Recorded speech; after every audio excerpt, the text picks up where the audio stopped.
Donald Trump is making headlines again, this time claiming that President Biden will destroy America if reelected in 2025. In a fiery speech, Trump warned of economic collapse, open borders, and rising global threats under Biden's leadership.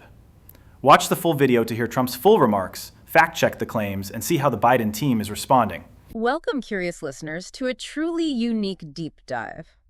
Today, we're embarking on, well, an extraordinary linguistic journey, actually. We're going to put a single impactful statement under the microscope, and the goal isn't really to debate its truth or its context, not today anyway. Right. Instead, we want to understand its very DNA, how it's constructed, what each word is designed to convey, and, the remarkable power of language, even when it's super condensed like this. Yeah, it's fascinating how much can be packed in. Exactly. This isn't just about what's said. It's about how it's said and what that reveals about, well, the art of persuasion. Okay, let's unpack this then.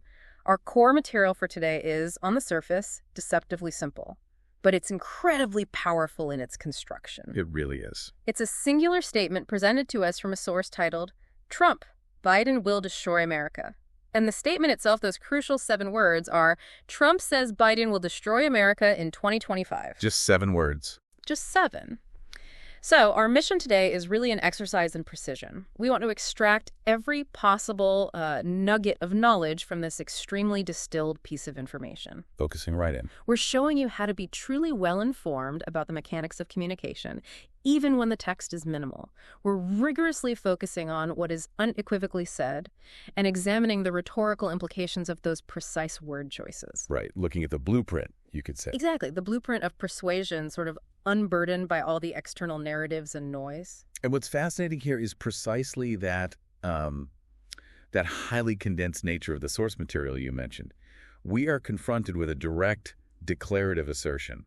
It's stark in its presentation, isn't it? Very stark. And designed for maximum impact. The aha moments in this deep dive won't come from some sprawling investigation of political history or policy details. No, not this time. Instead, they'll come from a close, almost forensic examination of each individual word, its specific placement, the rhetorical weight it carries within this very short statement. Like weighing each ingredient. Precisely. This deep dive, in essence, will be an exercise in linguistic and conceptual precision. It helps us understand the exact boundaries of the information provided to us and, crucially, how such language is constructed to influence perception. So, sticking strictly to the text. Absolutely. Our goal is to guide you through only what this specific source conveys. We're going to resist the urge, and believe me, it is a strong urge with content like this, to introduce any external context, any outside interpretations, or any additional information not found in these exact words. That's key, isn't it? Especially with charged topics. It's fundamental. That strict adherence is fundamental to impartially analyzing content, especially when it's politically charged. It ensures we dissect the language itself and convey the ideas contained only in the original source material. We're interested in the mechanism of the message here, not the message's wider political implications. The deep dive, a microscopic look at a macro statement. Unpacking the assertion, Trump says. All right, let's plunge in then. Starting right at the very beginning, the first elements of this potent statement. We open with Trump says. Okay. So purely from the text itself, what does the specific naming of Trump tell us? Well, immediately it grounds the statement. Right. It tells us first and foremost that there is a named individual, identified as Trump, who is the subject of the action says. This isn't some anonymous source, right? No, not that. It's not a general consensus. It's a direct attribution to a specific proper noun. The source gives us Trump, and in the context of this statement, Trump just is. It's presented as a given fact within the statement. And this might seem obvious, but it's, I think, critically important in understanding how the statement actually works. The brevity of the statement leverages the audience's pre-existing knowledge, doesn't it? These names, Trump, and later we'll see Biden, they aren't just labels. No, they carry a lot of baggage or association. Exactly. For most listeners, they are loaded with pre-existing associations, narratives, maybe emotional weight. The statement's economy, its shortness, relies heavily on the audience's immediate, often preformed understanding of who these figures are. It's a shortcut. A powerful shortcut in communication, yeah. It allows the speaker, or the source presenting the speaker, to instantly tap into established narratives without needing to, build a case or introduce loads of background info. It leverages what's already in the listener's mind. Right. It's foundational to how highly condensed political rhetoric often operates. It calls upon an existing mental framework. The source simply states that Trump is the one saying it, immediately establishing a specific identifiable origin for the assertion that follows. It anchors the claim to a known figure. And this immediately raises a fascinating question, I think, about the speaker's implied authority or position. When we begin with Trump says, we're immediately presented with the source of the claim and the mode of its delivery. Source and mode, yeah.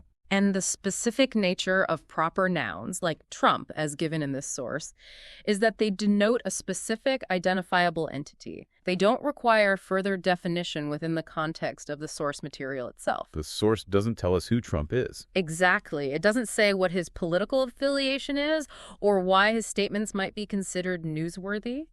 The source simply presents Trump as a known quantity, the originator of the statement. Now, let's consider the verb says. Right, that's crucial too. It's a direct action verb, present tense, immediate. What's the significance of says versus, say, writes or believes or even alleges or implies? Big difference there. Huge difference. The choice of says conveys something vocalized, direct, an active assertion. Spoken out loud. It suggests a reported direct communication or maybe a public declaration. This isn't presented as an inference someone might be drawing. It's not describing a thought process. No guesswork involved in the reporting, at least. No. Within the confines of this specific source, it's presented as a stated fact that Trump says these words. The immediacy of says implies a declaration that has been uttered, spoken aloud, perhaps even broadcast. As opposed to something written down quietly. Exactly. As opposed to something written in a document that you might review later, or a belief that might be held internally. The word says sets the stage for a statement that's meant to be heard, meant to be consumed directly and immediately. And it often carries a weight of direct pronouncement, doesn't it? It does. An articulation that gives the ensuing content a certain authoritative stamp, purely by virtue of being said by the named individual. It's an active voice, indicating the speaker is the direct actor of the verb. He's doing the saying. Right. This choice of verb says often signifies an attempt to present information as a direct, almost unmediated communication, perhaps bypassing layers of interpretation or analysis. The subject of the prediction, Biden will. Okay, so if Trump says it with that kind of directness, who is he saying it about? Right, the target. That brings us to the very clear target of this assertion. Biden will. And here again, we encounter another proper noun. Biden. Just like Trump. Exactly. Yeah. Just like Trump, the source presents Biden as a known specific individual. There's no ambiguity in the target of this assertion. It's pointed directly at a singular, identifiable person. Very precise naming. Again, the source doesn't give us any further context about Biden, who he is, what his role might be, or why he is the subject of this claim. It simply names him as the specified individual involved in the predicted action. This precision in naming both the speaker and the subject, it really tightens the focus of the statement, doesn't it? It does. It makes it personal. It's not some vague generalization. It's about specific actors, which I think intensifies the personal stakes of the assertion. And then we get to the auxiliary verb will. Now, this is incredibly significant. Its rhetorical force, I think, cannot be overstated. Agreed. Will is powerful. It's not might. It's not could. It's not may or even should. It is will. This is a statement of future certainty. Absolutely. Grammatically, will forecasts a definite future occurrence. And that choice of words sets an undeniable tone, doesn't it? A tone of conviction, maybe inevitability, as presented by the statement's author. Definitely. If the statement had used might or could, it would introduce an element of possibility, right? Yeah, maybe contingency. Exactly. A potential outcome. But will just removes that. It conveys a strong, almost absolute prediction. No wiggle room. None presented. From the perspective of the claim being made, the action is presented as a guaranteed future event. It suggests that, in the view of the one saying it, this outcome isn't merely probable or possible. It's locked in. It's presented as a predetermined, unalterable future occurrence. This sets a very strong expectation for the listener regarding the certainty of the predicted event, according to the source. It leaves no room for doubt or alternative possibilities, at least within the scope of this specific prediction. And the choice of will isn't just about grammatical certainty. It's a powerful rhetorical declaration. How so? Well, in political discourse, using such a definitive verb often aims to bypass rational debate. It presents a predicted future as if it's an undeniable fact already. Oh, okay. Less argument, more assertion. Exactly. It's not really about reasoned argument. It feels more about instilling a sense of inevitability in the listener, prompting maybe an emotional response rather than a purely analytical one. Yeah, I can see that. It's a prime example of how language can be used to try and preempt counterarguments and shape belief purely through its assertive structure. And if we connect this to the bigger picture, how predictions are structured in persuasive communication, the choice of will is pivotal. Yeah. It links this specific actor, Biden, to a future action with the strongest possible degree of certainty that you can convey through a simple auxiliary verb as claimed by the source. And Biden's the one doing it. Right. Biden is not presented as passively receiving an action. He's explicitly presented as the agent of this future event. He will do something. Active agent. This active role of the subject, combined with the definitive will, creates a very potent predictive statement. It's important to reinforce here, again, that our analysis remains strictly on the words provided. Just the text. Just the text. There's an absence of any mitigating verbs or phrases that would soften this prediction. We don't see Biden is expected to or Biden could potentially. No caveats. None given. It is a direct and unqualified Biden will, which makes the assertion of future action incredibly forceful. This choice of language shapes the listener's understanding of the statement, not as a possibility or warning maybe, but as a direct foretelling of a future event. Like reading the future. It's presented that way, an explicit declaration of a future state, without conditions or caveats presented in the source, aiming to frame the future as settled. The predicted action, destroy. Okay, now here's where it gets really interesting, I think. Arguably the most impactful element of this entire statement, the verb destroy. Yes, that word hits hard. Let's dive deep into the meaning and the rhetorical implications of this word. What does destroy fundamentally imply? Well, it's total, isn't it? Total annihilation, complete ruin, rendering something non-existent or absolutely non-functional. It's an act of irreversible damage. And nothing left. Think about the sheer power of that word. It's not like saying, Biden will redecorate America, right? No, definitely not redecorate. The choice of destroy is designed to hit you like a wrecking ball. And consider the semantic weight of destroy compared to alternatives.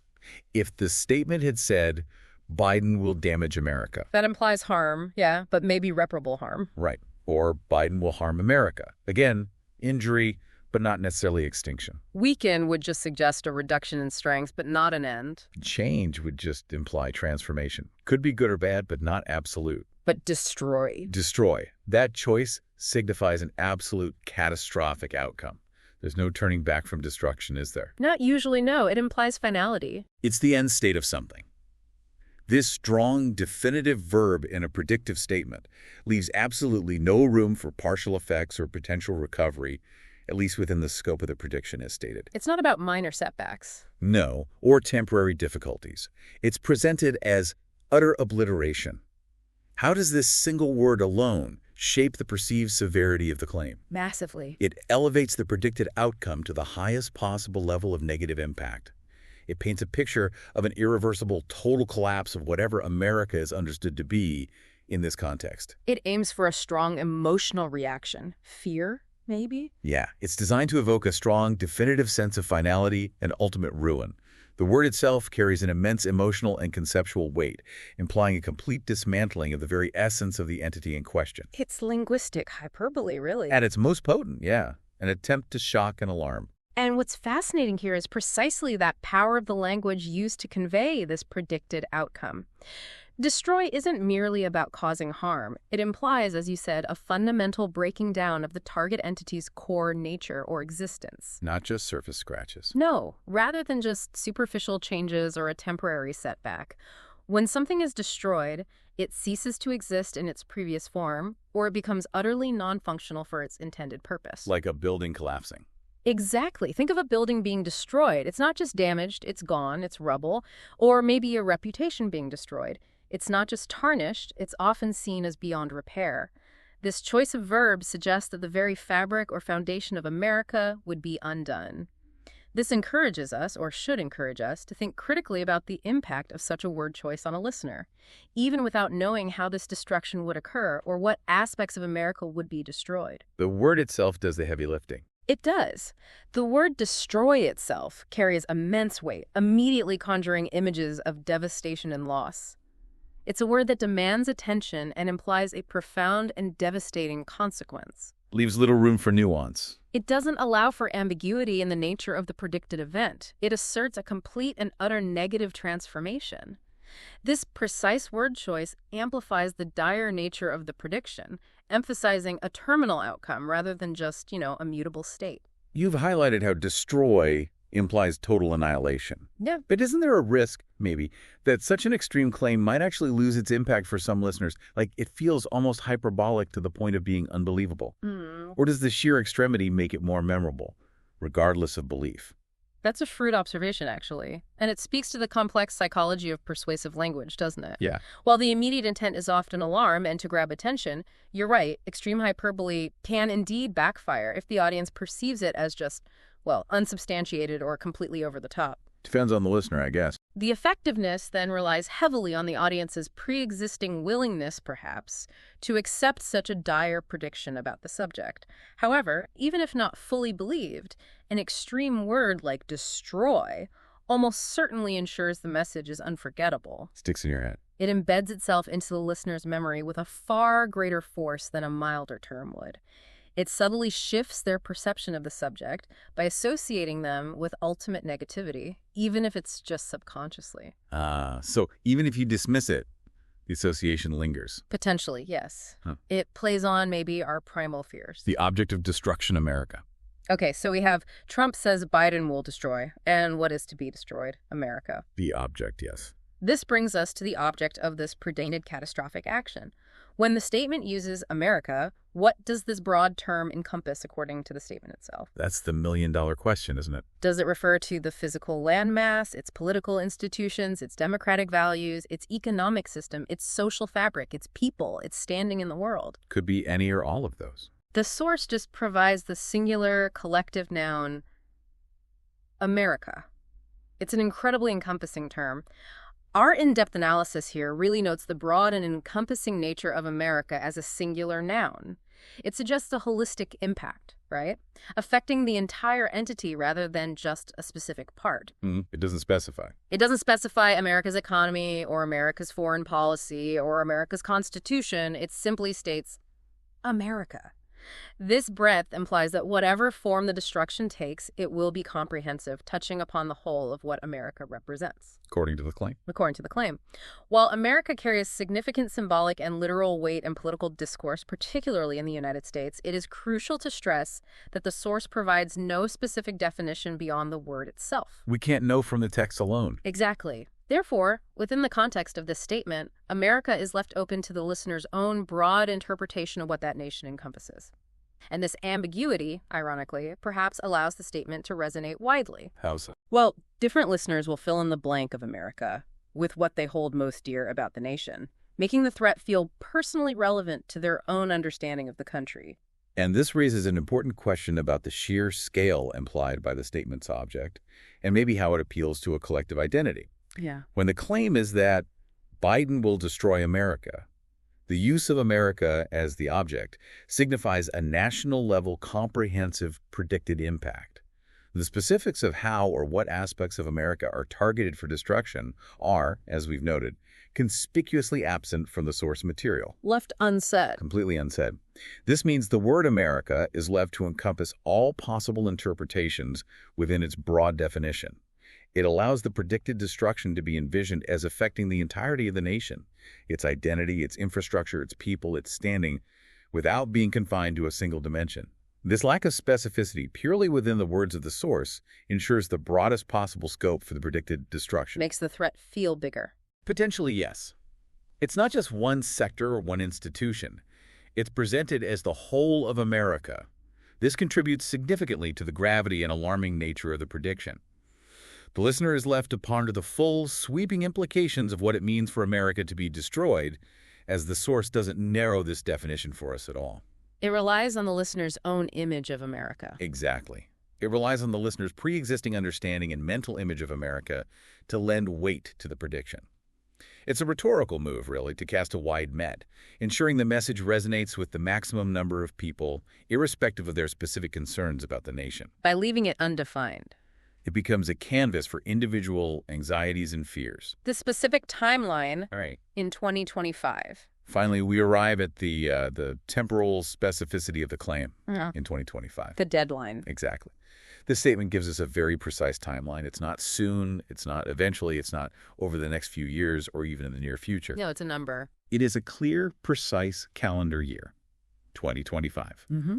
What does this specificity add to the prediction? Regency, for one. It provides a concrete, measurable benchmark for the claimed event. It moves the prediction from the realm of maybe abstract possibility to a very tangible, identifiable point in time. Our in-depth analysis of In 2025 reveals several implications, particularly related to, well, the strategic use of deadlines and persuasion. Mm-hmm. Anchoring such a significant prediction to a concrete year provides a temporal benchmark for the claimed event. It creates a definitive window for the predicted destruction to occur. And given where we are now. Right. Given the current date, which we're assuming for the context of this deep dive is July 2025, this places the predicted event within an incredibly immediate time frame. It's happening now or very, very soon. That changes the feeling of it. It absolutely amplifies the urgency of the claim, demanding a more immediate emotional or cognitive response from the listener. It transforms a general warning into an immediate call for attention, or maybe even action. We can also consider what in 2025 implies about the timing itself. Does it mean the destruction will begin in 2025? Will it conclude in 2025? Or will it occur throughout 2025? The text doesn't specify that nuance. No. The phrasing in 2025 just suggests an event occurring within that calendar year rather than necessarily starting or finishing on a specific date. It sets a clear, unambiguous deadline for the claimed outcome, according to the statement. It grounds the prediction. Yeah, this specificity grounds the very broad and impactful prediction in a defined reality, giving it a kind of verifiable quality, at least in terms of its stated time frame. Makes it seem less abstract. It transforms the prediction from an abstract fear into a time-bound warning, designed perhaps to create a sense of impending consequence. It gives the statement a maybe prophetic quality, a concrete prediction that can ostensibly be checked against future reality. And if we connect this specific timeline to the broader understanding of, predicting future events with precision, the choice of in 2025 feels quite deliberate. Mm-hmm. It doesn't leave room for indefinite apprehension. It provides a fixed point against which the veracity of the prediction can eventually be assessed, at least from the perspective of the statement itself. A checkpoint. Exactly. This specific year enhances the predictive nature of the statement, providing a clear, imminent time frame for the claimed outcome. It also plays a role in what we might call fear-based or urgency-based rhetoric, where a specific deadline is used to heighten the emotional stakes. What's particularly important to note here, again, is the lack of conditions or variables tied to this timeline within the source material itself. That's unconditional. It's presented as unconditional. It's not Biden will destroy America if X happens in 2025, or Biden will destroy America unless Y is done before 2025. No ifs or buts. None provided. No, it's presented as a fixed prediction, an unalterable future occurring specifically within that year. This unconditional nature, combined with the precise year, makes the prediction remarkably bold and definitive as presented by the source. Very assertive. It leaves no room for mitigating factors or alternative scenarios within the statement itself, emphasizing the absolute certainty of the claimed event. The year 2025 serves as an unyielding temporal marker for this grand, catastrophic prediction, intended perhaps to leave no doubt in the listener's mind about the proclaimed immediacy and inevitability of the event. It's a rhetorical anchor, like you said. A rhetorical anchor for a very sweeping claim, synthesizing the pure information. So what does this all mean when we carefully piece together just these words and their rhetorical implications? We have a direct statement attributed to Trump asserting that Biden will destroy America in 2025. That's the core message. When we look at the statement as a whole, its power, as presented in the source, truly lies in its unadulterated directness and the incredibly strong, definitive language used, despite how brief it is. Every word pulls its weight. Every single word contributes to a clear, unambiguous, and profoundly impactful declaration.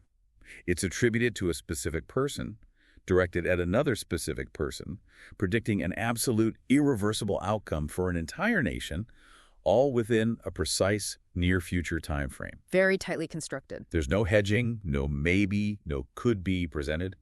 It's offered as a statement of absolute certainty from the perspective of the one making the claim.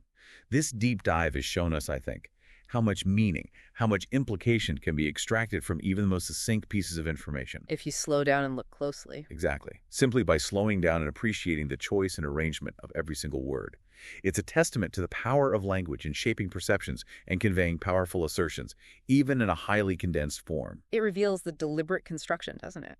Yeah, the deliberate construction behind seemingly simple phrases. And, knowledge is most valuable when understood and applied. In this case, the understanding is derived precisely from what is present and what is notably absent in the source material, and the rhetorical effect of that presence and absence. What's said and what's not said. Exactly. We've dissected this statement word by word, focusing solely on the linguistic content presented and its persuasive mechanisms. We haven't speculated on the motivations behind the statement or the political context it might have been uttered in, or its broader implications for political discourse. It's tipped it purely textual. Our focus has been rigorously confined to the words, "Trump says Biden will destroy America in 2025, and their immediate textual meanings and implications for how messages are constructed to influence. This deep dive really underscores the immense importance of critical thinking, especially when you're faced with highly condensed, impactful statements like this one. It's a good skill to have. It demonstrates how to extract maximum meaning from minimal text by focusing on the words themselves, their grammatical functions, and their immediate semantic and rhetorical implications. It's about being precise in what the source actually says and understanding the persuasive intent behind how it's said. And we need to stress again. Yes. We want to reiterate that in this discussion, we are presenting the information as it is provided in the source. We are not taking any sides. We're not endorsing any viewpoints within the content, whether left-wing or right-wing. Strictly impartial reporting on the source. Our role is simply to convey the ideas, the specific words contained in the original source material, and to explore what those words, and only those words, communicate about the art of rhetoric and persuasion. This is the information contained in the original source material. Nothing more, nothing less. Outro.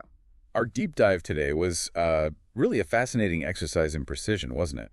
Proving that even a single impactful sentence can offer profound insights when examined rigorously through the lens of language and rhetoric. A lot and a little. The value lies in being able to dissect information at its most fundamental level, understanding the exact weight of each word and phrase, and recognizing how such concise statements are designed to capture attention and influence perception. Which raises an important question, I think, for you, our curious listener.